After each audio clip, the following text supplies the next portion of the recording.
The value is not in the technology. The value is in the network. The marketplace as a service provider is going to bring you both a technology solution and third-party sellers. The provider's goal is very different in a SaaS model relationship with a distributor versus a MaaS model relationship with a distributor. There are a lot of distribution businesses that are now trying to figure out how do they become a marketplace.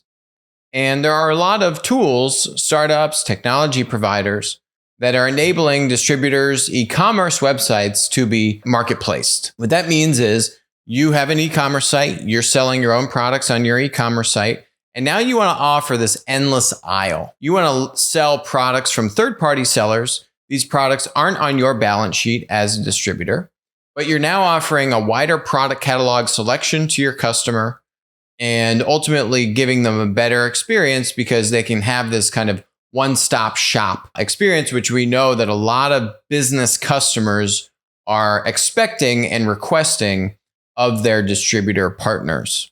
So we published this research. MDM just did an article about it called 2 Ways to Marketplace Your E-commerce Site. And what we did is we break down these 2 different types of marketplace enablement providers. One being what we call SaaS, software as a service, and the other one being MaaS, marketplace as a service. This is going to be a newer term. SaaS you've heard of. There's a bunch of SaaS companies. You're basically paying for a technology solution, a technology product, right? And you're paying a subscription for that product. SaaS providers for marketplace solutions will give you a marketplace tool, right? They'll give you a portal that you can have third-party sellers sign up at. Third-party sellers can upload their product catalog, put their inventory level in, price their products, and then those products can now flow through onto your e-commerce site, and you can start to build that endless aisle comprised of third-party products from third-party sellers, right? The key thing in a SaaS model is that you, the distributor, own the relationship with the third-party seller. That third-party seller is signing up to your marketplace, your distributor marketplace, right? You own that, what we call network value. You're licensing the technology product from a SaaS company, but you own the network value. You own the relationship with those sellers. It's a very important point.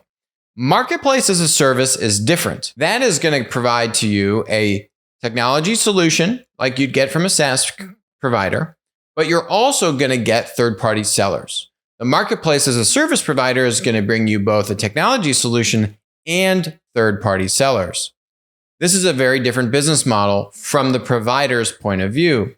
The MaaS providers make their money more so by helping to bring third-party sellers to a variety of different e-commerce sites. So their business model, they might get paid some SaaS fees, but they're also getting paid a take rate. They're getting paid a portion of the transaction fee from the third-party sellers that they are bringing to your e-commerce site.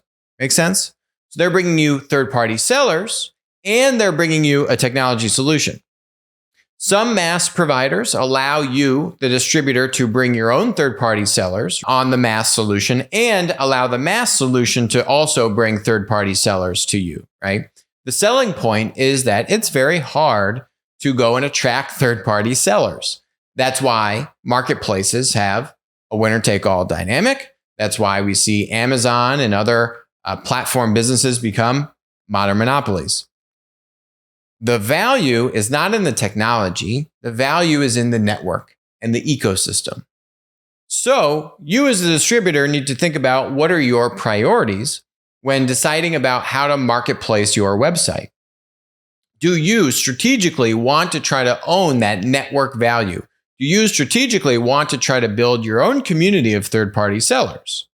If you do, a SaaS offering is more likely the better place to go.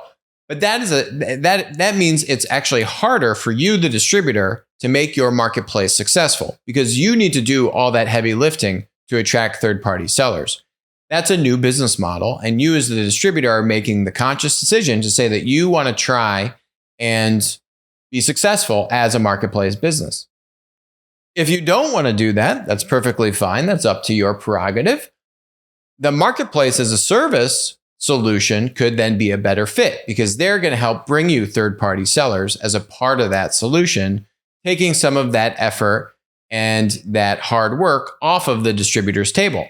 A big reason why MaaS providers have gained a lot of traction is because a lot of smaller distributors and a lot of smaller e-commerce startups and retailers want to provide this endless aisle, one-stop shop solution.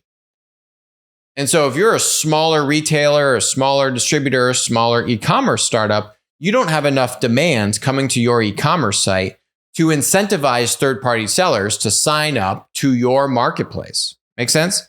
Only larger distributors, larger retailers, larger e-commerce sites that already have a lot of incoming demand and customers coming to their e-commerce site can properly incentivize third-party sellers to sign up for that marketplace. So the marketplace as a service solution is really well tuned for smaller to mid-sized distributors that just don't have the resources, don't have the digital demand, don't have the existing e-commerce traffic that would properly incentivize third-party sellers to want to sign up to one specific marketplace controlled by that respective distributor.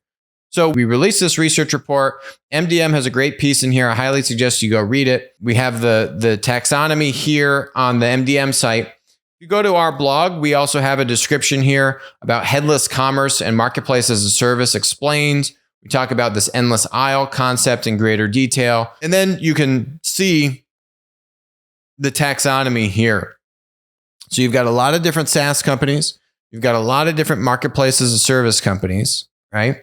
And you're starting to see, for example, some marketplace as a service companies be specialized in a specific vertical, like food or healthcare or electrical. Very interesting dynamic. And then these SaaS e-commerce companies are a little bit different. These SaaS e-commerce companies will give you, a distributor, an actual e-commerce store. So these ones have kind of B2B specific SaaS e-commerce tools for distributors. You could use Shopify. In addition, Shopify is actually in the MaaS category because Shopify is now starting to get into marketplace as a service, right? They're helping e-commerce sites also sell products from third-party sellers. So Shopify is actually in the MaaS classification here. They do also clearly have an e-commerce offering as well. Key takeaway from this is the SaaS and MaaS business models are two very different business models. If you are a technology provider and you're giving a SaaS tool to a distributor, your goal as a business is to help that distributor be successful as a marketplace, right? A marketplace as a service provider has a different goal. The marketplace as a service provider wants to own the network value. They want to develop relationships with third-party sellers, bring those third-party sellers to distributors. That marketplace value, which in the first model, the SaaS model, the distributor is supposed to own. In the second model, in the marketplace as a service model, it's no longer owned solely by the distributor. From a business model standpoint, we talk about in the MDM article that MaaS and SaaS are like oil and water. These are two very different business propositions. These are two very different business objectives for the customer being the distributor, right? So the provider's goal is very different in a SaaS model relationship with a distributor versus a MaaS model relationship with a distributor. The economics should be very different in terms of how the product and the offering is priced. You should have, you're just paying a subscription in the SaaS model, but your SaaS fees in the MaaS model should be much lower because the MaaS provider is able to capture some of that network value of GMV, of throughput from third-party sellers through to the distributor's e-commerce website. Make sense? There's a lot of activity in this space. We'll continue to monitor this. We thought this could be a helpful breakdown to show there's a lot of different ways that distributors could add a marketplace functionality to their e-commerce website. If you have questions or comments, get in touch with us, and we're happy to hop on the phone and talk to you more about the different providers, their pros and cons. And if you download our white paper on this, you will find that we have fundraising information about the startups. We have deeper profiles on the different startups and a lot more detailed information about how they're capitalized and what their objectives are.